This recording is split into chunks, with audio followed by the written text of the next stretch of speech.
The sequel to the Avengers has found its main villain, and he might surprise you. Marvel has officially announced that The Office and Lincoln star James Spader will play the villainous robot Ultron in the Avengers Age of Ultron. It's unclear if he'll just be providing the voice or if he'll also don a performance capture suit to bring the character to life. Should we get to work?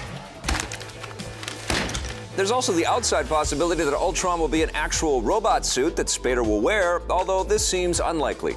Ultron first appeared in comic form back in 1968, but this will be his first big screen appearance. The Avengers Age of Ultron begins shooting early next year with a release date slated for May 1st, 2015. Some new Star Wars Episode 7 casting rumors have come in from a galaxy far, far away. Disney, Lucasfilm, and director J.J. Abrams are right in the middle of casting the highly anticipated project. Here goes nothing. Several names have already been rumored, and now Latino Review claims to have heard at least one more. The site reports that I Am Number 4 star Alex Pettyfer has auditioned for a role, but there's no word yet on who he might play if he gets the part. What number am I? 7, 5. I'm next. Keep in mind that every young actor in the world is probably fighting for a role in the film, so consider everything a rumor until Disney makes an official announcement. Star Wars Episode 7 will begin shooting next year. Now that he's found his way to Elysium, Matt Damon might be joining another huge science fiction project. IndieWire reports that Damon will appear in the big-budget Interstellar, the latest film from The Dark Knight Rises and Inception director Christopher Nolan. The film will tell the story of a group of space explorers who travel through a newly discovered wormhole. Damon's role will likely be a small one, as he's only expected to shoot for 2 weeks. Production is currently underway, and Interstellar will hit IMAX and regular theaters in late 2014.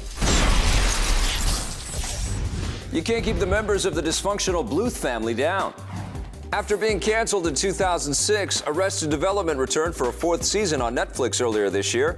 Creator Mitch Hurwitz has long been interested in bringing the characters to the big screen as well, and now, speaking with Rolling Stone, he says he's currently developing the script. He says that everyone at 20th Century Fox is interested in the movie and adds that it would be easier to get all the cast members back because films have a shorter shooting schedule than a TV season. Netflix is still interested in producing another season of the TV series, and Hurwitz hopes to do that after the film gets made. We haven't seen the last of the hit survival game, The Last of Us. Sony and developer Naughty Dog have released a free patch for the game, which includes a challenging new multiplayer mode known as Interrogation.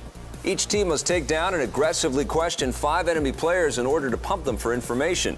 This will tell you where to find and unlock the rival team's lockbox, and whichever team gets there first wins. The developers are currently working on more new content for the game, which will be announced soon. The master magician behind Now You See Me is returning to the stage for the sequel. Following the surprise box office success of the first film, Lionsgate announced a follow-up earlier this month. Now, speaking with Coming Soon, the first film's director, Louis Leterrier, revealed that he'll be back. He's currently brainstorming the story with different writers, and he says that there's even a scene on the Blu-ray extended edition of the first film that will help set up the sequel. Don't hold your breath, though. Leterrier adds that he may helm another film before moving on to Now You See Me 2. It remains to be seen if Jesse Eisenberg and Mark Ruffalo will be back to mesmerize audiences with more illusions. We'll keep our eyes peeled for more clues. That's magic. The sour-faced members of the 4th Echelon Counterterrorism Unit are happy that Splinter Cell Blacklist is a hit. The new game is now available on consoles and the PC and has received a great response from gamers. Some fans of the long-running stealth series had wondered if new developer Ubisoft Toronto could deliver the goods. There was also some concern over the fact that long-running voice actor Michael Ironside was replaced by newcomer Eric Johnson.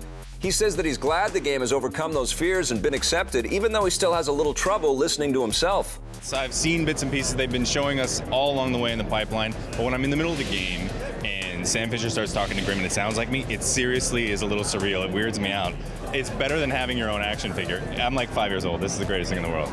We'll have a review of Splinter Cell Blacklist later in the show. Developer Ubisoft Toronto is currently co-developing another spy game, Rainbow Six Patriots. It will arrive next year.